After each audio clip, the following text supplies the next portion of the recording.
Hey guys, welcome back to Lit Mag Lab podcast. I'm Jazz Marie, aka Vevna Forrow. So previously on the podcast, I was giving a quick flip through of my guidebook, Lit Mag Nation. It covers everything to date, from the series, right? The Lit Mag Lab. And my notes, the experiences I went through with my own literary magazine. And yeah, so I was just flipping through it for you guys a little bit so you could see the paperback version. And it's also available as an ebook. And yeah, so you can listen back to that if you're interested in checking it out. I also have links in my bio on different spaces too, so you can, access it there if you're looking to pick it up. Yeah. So today we will be covering Flare magazine. You may recall from episode 116 and episode 117, I was taking the time to share a few different lit magazine journals that more so pertain to poets who, deal with disability or chronic conditions on a day-to-day basis, right? And yeah, I was also sharing on this podcast my own experiences with some things I also, go through physically. And yeah, so just wanted to cover Flare magazine today because it caught my eyes. So I wanted to take the time to go through it with you guys. Yeah. So let's get started. We're going to head over to their Duotrope page here real quick. So you can see they do have a listing, human created work only, no AI use, right? So yeah, Flare magazine is for chronically ill and disabled writers, readers, and friends and family of the chronically ill and disabled people they know. Flare was named after autoimmune flares one gets when they are chronically ill, and a play on the word flare, for writers to show their flair despite the flares they encounter. Yeah, so again, limited demographic here, right? Submissions are restricted to people who have a disability and or a chronic illness and write about disability and or chronic illness. They may close submissions early if they hit their quota. And yeah, so again, it's an online publication. And it seems they have a fairly fast response time. And yeah, that's great. So yeah.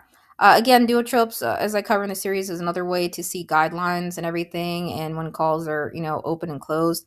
Now, keep in mind, you should always, verify on the website what's open, what's closed. Some lit magazine journals actually have contests, sometimes open, or their general calls may be closed, but they may have other things going on at the time, or sometimes deadlines extend. So just keep that in mind. Yeah. Same thing with the Chill Subs overview page, right? Again, you always want to just, check the website. Typically, most lit magazine journal editors, right? The founding editors are good about updating their website. It can take a while for like Chill Subs, for others to get to updating that themselves, right? Founding editors or even, Duotrope's team, right, goes through those listings, right? If I recall, was it twice a year? Yeah. Or they go through it every year, right? And it, to make sure those listings are current and up to date. Yeah, so this was last updated. Let's scroll down. Looks like February 13th, 2026 on Duotrope, yeah. And yeah, so I'm just gonna read off the usual stats for you guys. And yeah, it looks like you have 28 votes and some really great positive feedback thus far. Actually, inclusive is the highest one it looks like thus far, and great editors, new writer friendly, and yeah, so that's cool, right? Bold and weird, hidden gem. So yeah, again, eligibility requirements right there. Type academic, genre specific, literary, mainstream, other special interests. Steps previously published. If we hover on that, it shows anthologies, blogs, defunct mags, only appeared in print, other lit mags, personal websites, social media. The response time is showing a day from the editor, right? Put it there. Now that could vary sometimes. That is a very quick and awesome response time, but it could vary from time to time. Again, yeah, every lit magazine journal is a little bit different, but that's great. They appear to be, responding very fast back in terms of giving others decisions, and yeah, acceptance rate is 30%, and editor reported. The average showing in chill subs is about 41.8.6%. Those who track their submission decision through the chill subs tracker, right? So from that 48 tracked, this isn't by all means, again, all the submissions that Flare Magazine has received. Accepted 18, rejected 25, pending 4, withdrawn 1. And it's showing submission volume 200 a month and website visitors 1,000 a month. Those numbers tend to fluctuate, from, year to year, and depends on calls, right? But yeah, it is a good idea to know your average submission volume, a month, and, to monitor your submission, traffic, and also website traffic, right? If you're a founding editor. So that's great. They do nominate for prizes, accept simultaneous submissions, right? Vibe is picky but possible. And again, there's no fee to submit. So they're based out of California. It looks like United States. They were founded last year in 2025. The founding editor is Kelly Esparza. I apologize if I mispronounced any names again. And yeah, so I follows art here.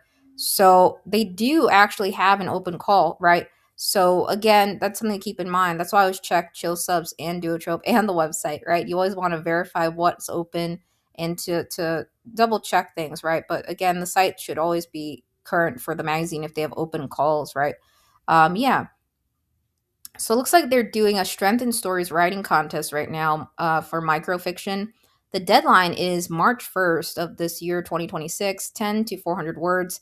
It's showing that the pay is $300. There's no fee. So that's cool. They're holding that contest. And yeah, so the theme is disability as a strength.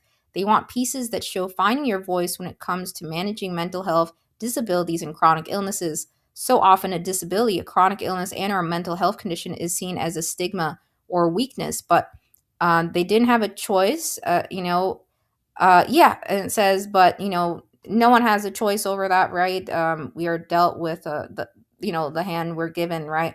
And so yeah, this is your chance to find your voice and showcase how being disabled has made you or a character in fiction stronger. What are your badges of honor, your battle scars? What does your fight look like? And then they have flash fiction writing contests too. So not just microfiction. So for flash fiction, again, it is the theme disability as a strength. And it's showing 1,201 to 2,500 words. The pay is $300 for the contest, no fee. So yeah, it looks like we'll check their website, but I believe they're awarding one writer $300 for the contest, right? I think it's over each category, right? I could be wrong, but we'll take a look at their website. So they also have it for short stories, right? And that one's showing 10 to 400 words. Creative nonfiction is 500 to 2,000 words. And yeah. And then it's one piece is permitted at a time. It looks like hybrid experimental, 500 to 1,200 words. Microfiction subs, issue 5 theme that's closed out, but they had calls for their issue earlier. And yeah, so that's cool. I'm just scrolling through so you guys can see. And yeah, looks like they do intake art and photography submissions as well. And they do have some notes here, right? For their art and photography subs in the past, right? It says important your submission doesn't have to be about a chronic illness, disability, mental health condition, but you should be chronically ill, disabled, or do you have a mental health condition. Yeah, in the art and photography subs, right? No theme. That was issue 5. So yeah, and then for past submissions, right? It says your submission should be about a chronic illness, disability / mental health condition, right? So yeah, yeah, so it looks like they again focus on disability as a strength for this contest, and there is payment over at no fee. You guys do have time, if you're interested, right? March 1st is coming up here, right? 2026 is the deadline, so check it out if you're interested. I'm gonna head over to their website now, and yeah, again, it covers what Flair magazine is. There's their logo, right? And this is yeah, their mission statement, right? So Flair Magazine strives to provide a safe and inclusive space for chronically ill and disabled writers and artists and those who struggle with their mental health to share their writing and art with the community. While searching for places to submit her work to EIC, Kelly Esparza realized there were not that many places for stories and poems about the harsh realities of chronic illnesses, mental health, and disabilities. Kelly hopes to publish creators who show the ups and downs of chronic illness, mental health, and disabled life, while also finding the light and the strength despite these struggles. EIC Kelly wants to bring awareness to certain health issues like these. While submitters do not need to disclose what their disability or chronic illness is, this magazine only takes submissions from people who have a disability, which includes mental health like depression, bipolar anxiety, etc., and or chronic illness. They believe in uplifting the disabled community by not only publishing their literature and art, but they also nominate for literary awards. See their submission guidelines for more info about which ones they nominate for. And yeah, so this is Kelly Esparza. And yeah, I typically do read bios, but I think I'm going to maybe just read a portion of this. So Kelly Esparza is a chronically ill editor and writer who holds a BA in English and a BA in creative writing from the University of Arizona. Her poetry chapbook, A Spoonie's Guide to Self-Acceptance, has been published by Bottlecat Press in November 2025. She has edited for Sonora Review, Free State Review, and Exposition Review. Her poems, short stories, flash fiction, diary, and essays have been published in various literary journals and anthologies, and she co-wrote a screenplay for a feature film at RIP Kerr Productions. And yeah, so yeah, and then there's her social media handles and website, kellyesparza.com, and the contact information, right, where they're listed: Duotrope, Poets and Writers, Chill Subs, New Pages, right? And I don't know if that interview is on the Chill Subs page at the moment anymore. I think it took me to the overview page, but yeah. Um, and they were on the fish list, right? So again, if you don't know what the fish list is, I have an episode that covers that too, and various industry ranking lists.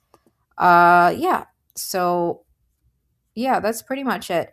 Typically, we do see industry rankings beneath the listing on Chill Subs, right? The overview page. But yeah, so it's an accomplishment to get on the fish list, absolutely. And then yeah, and then they just highlight, right, the votes they got, and thank you to everyone who voted, right, from past events. So yeah, um so we're gonna check out their magazine a little bit further here. So you can see that the logo is a matches, right, and flares, right? So yeah, and yeah, so let's see, we're gonna go to archived issues here. Let's see what this looks like. So they have archives of past issues, right? Hyperlinked issue 1. Let's click on it. I'm just curious what it looks like. So yeah, there's an editor's note. Typically there's always like an editor's note or letter beginning an issue, right? Contributors are all here. Yeah. And creative nonfiction, right? Poetry. Yeah. So flash fiction, creative nonfiction, poetry. And then yeah. And then they do individual author spotlights on social media, it looks like, right? So let's just click into one of these. I'm just curious, right? We're going to do Art of Noise. I'm just going to click on this one to see the layout of their issues here. So yeah, it looks like this is a reprint, see, initially published by Doors Ajar magazine. They have the bio of the poet, their Instagram, and their social media handles. And yeah, so that's the layout. I just checked the layouts, you guys, of different publications, right? So let's see what flash fiction looks like here. It's going to be the same layout, yeah. So yeah, again, that's pretty typical how most lit mags and journals do it, online.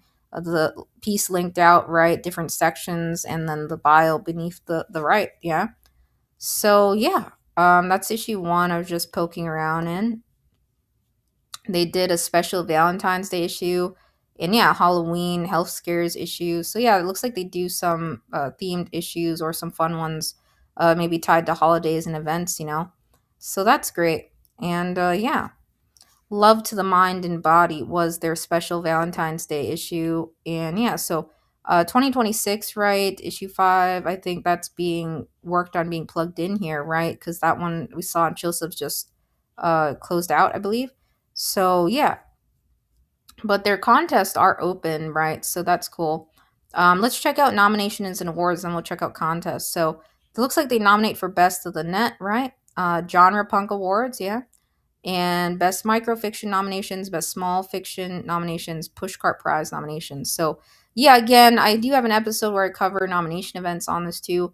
More recently, I made an updated list for you guys out on Substack of all the new nomination events, even some other ones being created. So do check it out. I put that also in my guidebook. So yeah, that's great that they nominate for events. Yeah. And yeah, it shows that the editor, goes the extra mile to enter those, nomination events. A lot of the ones out in existence are free, right? So that's great. Um, yeah, and then contest. So yeah, I was reading off the contest, requirements for you guys a little bit. So again, Strength in Stories is their current contest. It's open right now if you guys are interested or you meet the eligibility requirements that I read off earlier, right? So it's open through March 1st again in 2026.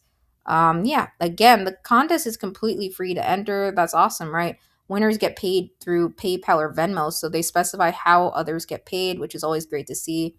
And yeah, again, so yeah, this is how it's structured actually. So I think on Chill Subs that wasn't entirely clear because it just has you enter right a exact amount for the contest, but it looks like it's uh different here, right? So first place winner gets $140 plus online publication, right? And they increase the prize money $15 due to donations received. Originally it was 125.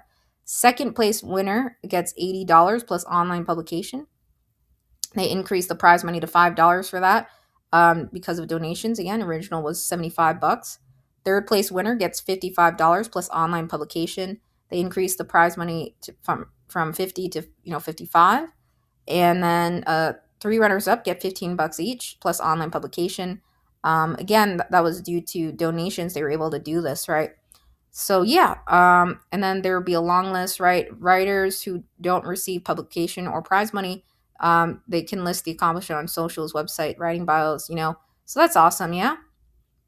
It says, please number the pages, remove any identifying information in the document, like your name, including the title of the document.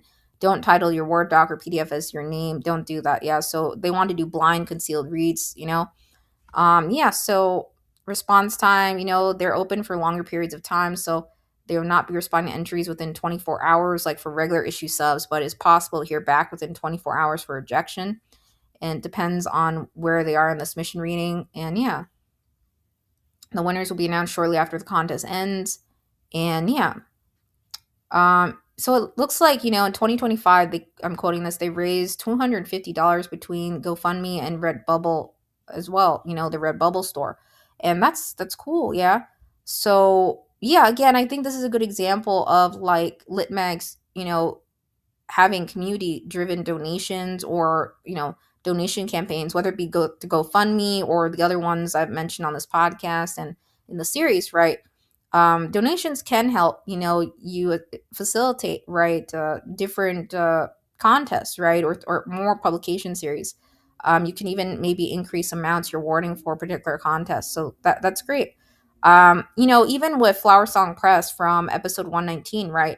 Now, you may recall Flower Song Press won the Constellation Award, right, a couple years back, right? However, Flower Song Press, I saw on social media, I'm just mentioning this, right? So they put out on social media that they opened up, I think it's a GoFundMe campaign. I believe that's what they're using, but a donation goal of 40,000 something dollars actually because of rising costs with their publication, So for some, an award amount, lit mags and journals in the world, right? 10,000 may seem like a lot, but for some presses and some publications, their operational costs, their budget can be can be quite high. And 10,000 may not last very long for some of the publications out there, oftentimes presses, have a lot of expenses, and some literary magazines as well, who are sending out contributor copies internationally, and things of that nature, right? In print, it can be very expensive. But yeah, again, it does help to have, funding campaigns, to have goals and stuff. It is important, because, you can't, again, as I mentioned in the series in my guidebook, right, you can't rely on, right, a lot of lit magazine journals can't rely on grants and things of that nature, right? Those who are nonprofits even, right? So it helps to have like campaign donation campaigns, and community driven events like that to keep the publication going. They absolutely do help, yeah, so this is, since it's a contest, right? No feedback for this. Like the regular submissions have that option, and it says please only submit unpublished pieces for the contest, right? Accepted genres for this contest, right? Again, I read so flash fiction up to 1,200 words. And yeah, more leeway since it's a contest. Microfiction 400, short story 2,500, creative nonfiction up to 2,000 words. Poetry, one poem only per person. Prose poetry is allowed. And yeah, if more than one piece is sent in, only the first piece will be judged. Hybrid experimental up to 1,200 words in one piece only. Microsoft Word and PDFs are allowed. And double space prose submissions. So please use content warnings ahead of your submission and withdraw your piece if it's accepted elsewhere, right? Yeah, when submitting, please put the title of your sub in a genre, right, in the subject line of the email. And yeah, and then put contest in the subject line as well. In the body of the email, please include a short third person bio, pronouns, website links, any social media handles. So yeah, again, they don't want any identifying information on your document file or anything like that. Nothing within it. But yeah, I think it becomes challenging with submissions, sent through just through email. You don't really have that opportunity to have, well, I mean, if you're asking others to put it in the bio, right? They're in the email, right? Their third person bio. It's possible, someone may scroll and see, right, the bio and stuff, and then it's not, in the attachments, right? So it's not fully anonymous. So that's why I do like submission man systems, because you can check a box, right, saying concealed cover letter, identifying information, right? And still, it's up to you. It's important that the poet, right, doesn't put any identifying information within their document, right? Sure, submission management systems may, get rid of the, file name, for concealed reads. Not all, but some out there, right? Yeah, it's just easier, I think, with some submission managers. You can check that box, and your team members, right, your reading team doesn't see the cover letter, and you can choose which fields are, not visible, right? For some submission management systems like Subfolio, Submittable, and things like that. Yeah, so I talk a little bit about on this podcast, so it is a good idea to do blind concealed reads, regardless of whether you use a submission management system or not. I think it's better to not have identifying information in the document when others are submitting and stuff, to make it as fair as possible. Yeah.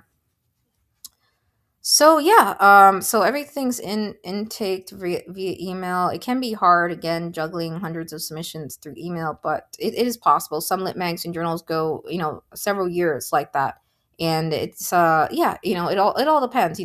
Some lit mags and journals editors are okay doing that, and some aren't. I think it's really up to you, and like, the budget as you grow. Again, you can absolutely maybe invest in a submission management system, or if you dive into other series, other products with your publication. Yeah. Yeah. So they have a contest results page where they post the results of contests coming soon. So yeah, that's cool. They have a merch shop. So I think that's gonna take us out to Redbubble, right? Yeah, so I love Redbubble. That's one of the places I also use for like my cartoon art in the past, right? All my cartoon drawings. I used to, when I started Dippy, actually we had a link out to the Redbubble shop I created, and others would sometimes purchase stickers and stuff too.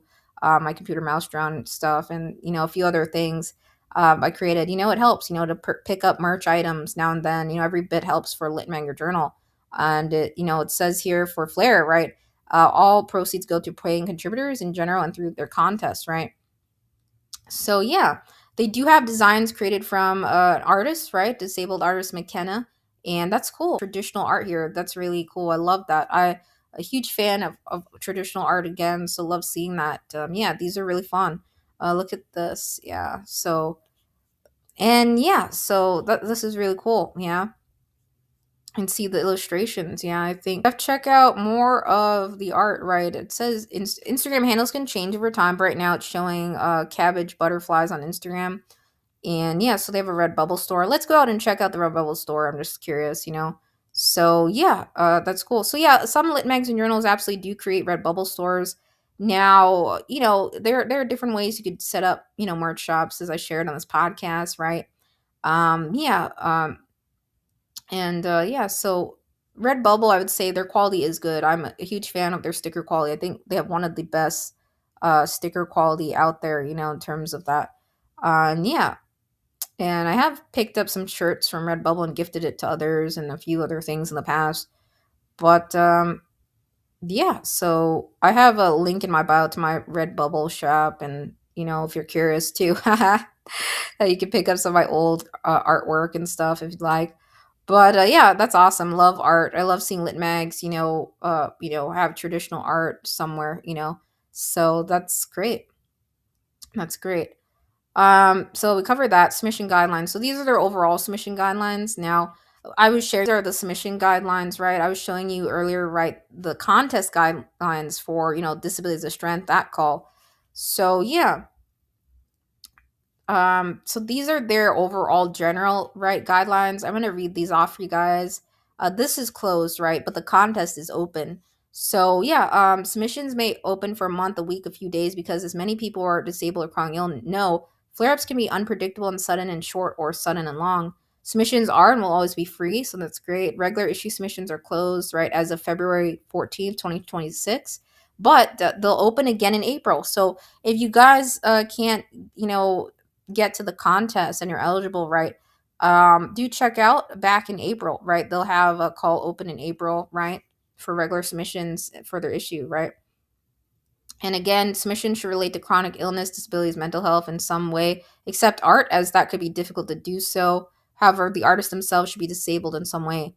It says, please only submit in one category of writing per submission period. However, if you can submit art if you're submitted in a writing category. However, you can submit art if you've also submitted in a writing category. And yeah, so again, they intake everything through email. If accepted, your piece will be published in an online issue on the site only. And then they have their guidelines for regular submissions here. So for regular submissions, again, regular submissions, not to be confused with their contest. That's open right now. So this is just regular. Up to 3 poems in one Word document. Each poem should be its own page. It says please avoid using fonts with special formatting and giant spaces, indents. WordPress doesn't tend to like fancy formatting, so yeah, they're using WordPress. Now again, I'm sharing this podcast, even some have expressed, I know some lit magazine journals left WordPress for Substack, but every website builder, any platform or space used for lit mag journals, there's gonna be finicky things like that. And yeah, it's typically just best to have submissions that are using standard fonts. Sometimes with platforms like Substack, you have to like left align things, or poetry blocks are finicky. Visual poetry and things of that nature, right? Uh, yeah, it's often, needs to be screenshotted, right, to retain that special formatting. So yeah, for Flair, right, they're saying they don't want to see anything like that. They don't want to see any special formatting, though. No giant spaces, no indents, right? Yeah. If there is anything graphically described, this is, again, put content warnings. Always a good idea to put a content warning, Not all lit magazine journals require that, but I think it is good. Prose poetry is allowed, open to formal, free verse, short poems. It says, again, include, content trigger warnings ahead of each piece in the document. And yeah, so prose poetry is allowed, open to formal, free verse, short poems. And yeah, microfiction. So that's a new category they had in 2026. Up to 3 pieces of 400 words or fewer in a Microsoft Word document preferred, but PDF and Google Docs are okay. They are open to all literary and genre fiction except erotica. If there is anything graphically described, again, content warning. Yeah, double spaced, right? Yeah, flash fiction. One flash fiction piece up to 1,000 words in a Microsoft document. PDF and Google Docs are okay. Again, they don't accept erotica for any of these categories that I'm reading off, and double space for that. So yeah, short stories, one short story up to 2,500 words in a Word document. Again, same thing. No erotica, right? And yeah, creative nonfiction, one creative nonfiction piece up to 2,000 words. A change from 2025 where the word limit was 1,500 words. And yeah, same thing again, should be double space, right? Content warnings, hybrid experimental, right? Up to 3 pieces, up to 1,000 words. And yeah, single space is okay there. And yeah, again, art photography, 1 to 3 art pieces and photographs, format in JPEG. Yeah. And they have reminders there, right, on things I read off earlier. So yeah, again, general guidance, all submissions should have, right, the genre of your piece and the subject line of your email, no overly graphic imagery, and add a content warning. And make sure you're using the appropriate spacing for each category that I mentioned earlier, right? Short third person bio of your pronouns, your social media handles, right? Your pen name if applicable. Previous published is okay, but let them know where it was published first so they can give appropriate credit. Please withdraw your work if accepted elsewhere, right? First in North American serial rights or second North American serial rights if your work was previously published. And yeah, all rights revert back to the author upon publication.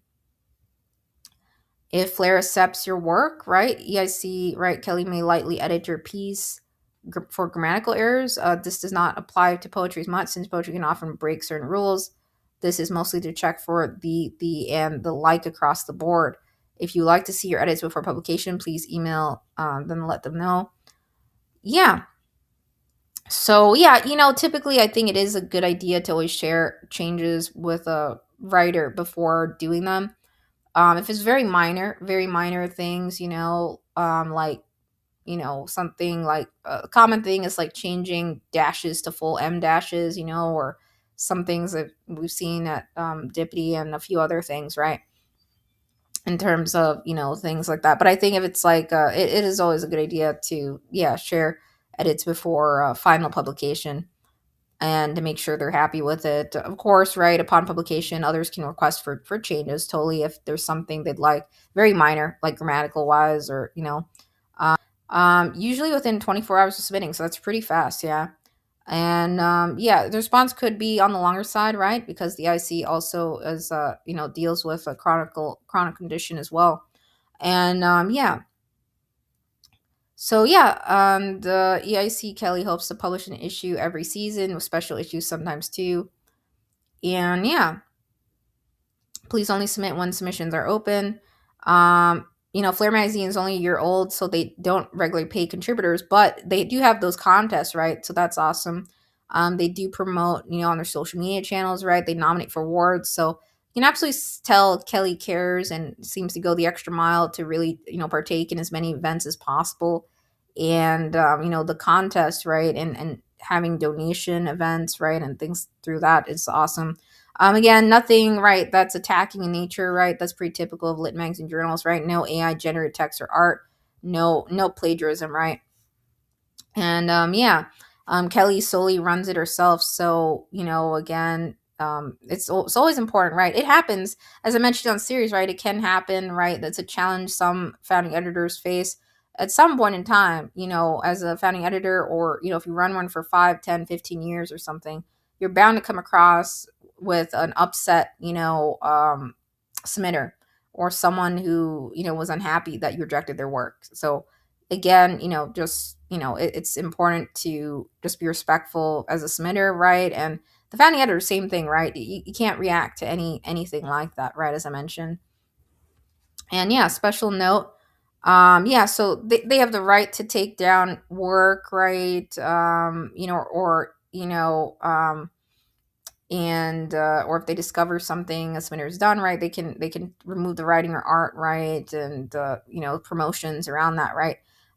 It's things that I've seen lit magazine journals do. That's mostly what I've seen, right, is pertaining to plagiarism, right? If someone is found to be a plagiarist, right, then the work is removed from, right, the publication, their social media feeds and things like that, right? And they have the right to remove any art or written work if it's no longer in alignment with their values or principles, right? And so they do have a feedback option, right? In the subject line of submission, you can put feedback prior to sending your submission, and donate $10 to their GoFundMe, right? To increase their monetary prize for their first contest or their 2026 GoFundMe, which will be used for more contests in the future. So feedback could take up to 3 days. So again, lit mags do additional things founding editors, right? One thing is giving feedback on work, and sometimes that entails, right, submitting that through maybe GoFundMe or PayPal, right, or things like that. For them, for Lit Magazine, they're using GoFundMe, and so they also have a Ko-fi page as well. So again, it helps to have multiple different routes for others to donate and support your publication. Let's head over and check the GoFundMe out. I'm just curious, might as well. So 2025 paying Flare contributors $316, raised to $500.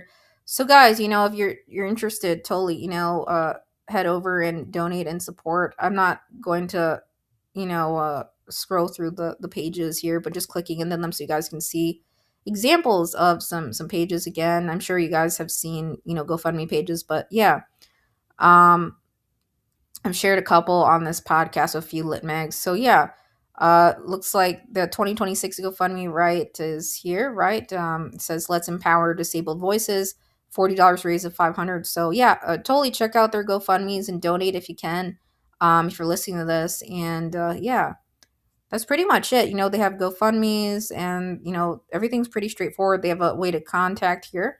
There's a contact form, right? And yeah.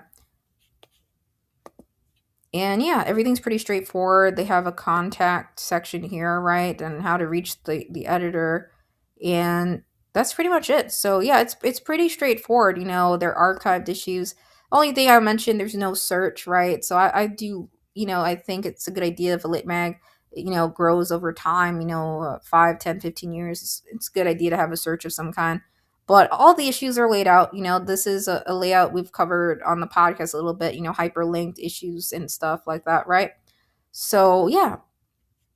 So every issue is consistent, in terms of the layout, right? So that's great to see. And everything's linked with the poet's name, dash, right? The title of the piece, right? In quotes.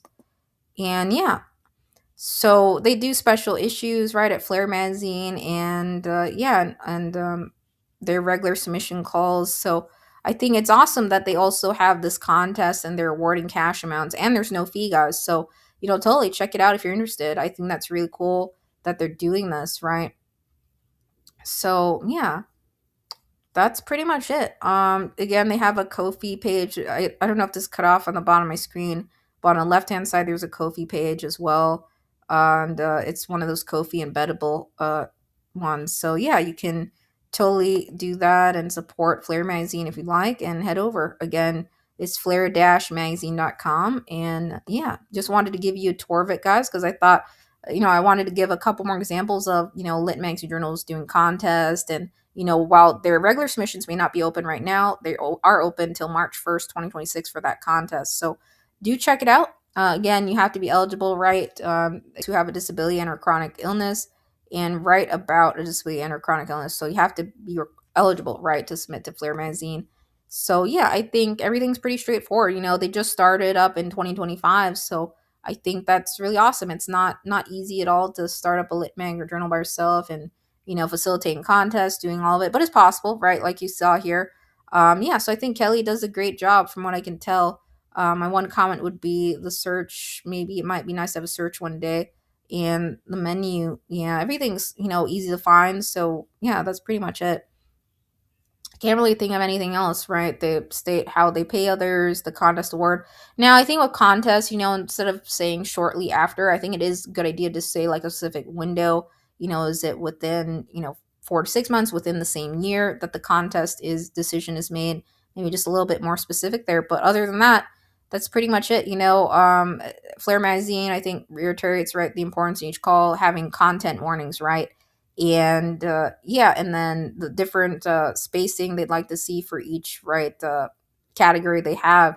Yeah, and all the requirements are visible. And yeah, so it's a good example of what you can do with your lit mag, right? You can hold contests, you could facilitate contests through maybe a GoFundMe campaign, and things like that. So a community driven support is really great, and yeah, I see a lot of lit mags and journals doing that. So it's totally worth it to set up maybe some GoFundMe campaigns, some Ko-fi shops. My own lit mag journal, right? We also have over the years had different donation campaigns and things I've created. Predominantly, though, I've seen most tend to submit donations to us, and other lit mags I've seen this too, through their submission management system or the tip jar, that option, right? Duotrope has that, and Subfolio, other ones I've mentioned on this podcast, right? That tip jar. Some lit magazine journals will have, it should be optional. It should be optional, not required. But some lit magazine journals will have an optional box, right, for donating or tips, and that's typically how submitters I've seen will support a publication as they're submitting to it. Or again, through additional feedback, right, like Flare Magazine offers. That's another way to raise funds to help pay contributors, maybe through contests, right? Yeah, it takes time to get to that point to regularly pay contributors, so they don't do that for their general issue submissions, but they do that for their contests, and there's no fee to submit to those contests where they're awarding cash amounts. So yeah, all in all, very, very cool. Flare Magazine, what they've done to date. Again, a fairly new lit mag out there, so just wanted to share with you guys. Besides Knee-Based Press, Word Gathering, there are several other ones. I of course can't cover all of the lit magazine journals out there that are doing some really cool work, highlighting disabled writers, those chronic conditions, and yeah, again, I myself can relate. I have some physical stuff going on myself the past couple of years that's been tough, as I shared. So, even in my family, I have others who face disabilities. So it is absolutely important, I think, to have lit magazine journals in existence that do this, right? And focus on that more so. And yeah, again, you can start a lit mag journal on anything you're really passionate about or, at all, topic wise. So I think that's cool. We can make some cool contests for it every year, hold an annual contest, do special themed issues for the holidays, or calls and challenges. Have fun with it. Yeah. So take care, guys. Check out Flair Magazine. And yeah, so I'd say Kelly has done a really good job thus far. And yeah, I think the artwork, is really cool in their Redbubble shop. I think it'd be nice. Just a comment or thought. I think it'd be cool if they had more of the artwork, maybe with for their publications, maybe in the issues. That'd be cool to see. To have artists, contribute to the issues a little bit further or something. Just a thought. I thought that was really cool that they have that in the Redbubble shop. I think it'd be cool. Maybe it was within the issues, like some artwork there as well, with the pieces. It does add on time to have artwork, right?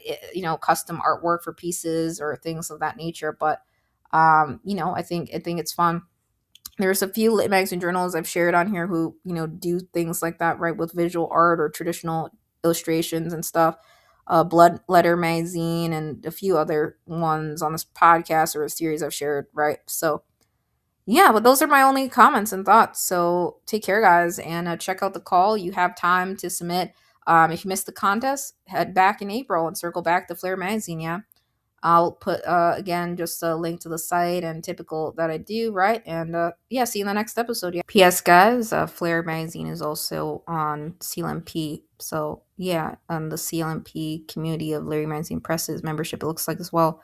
So yeah, additionally, you can find details about the Lit Mag Journal through the directory again of CLMP. I always like to mention that. And yeah, so aside from duotrope and chill subs, and yeah, always good to learn more about a publication. And yeah, so just like to cover places and see the guidelines and calls and what it all entails. So take care. Yeah, now officially bye. Bye.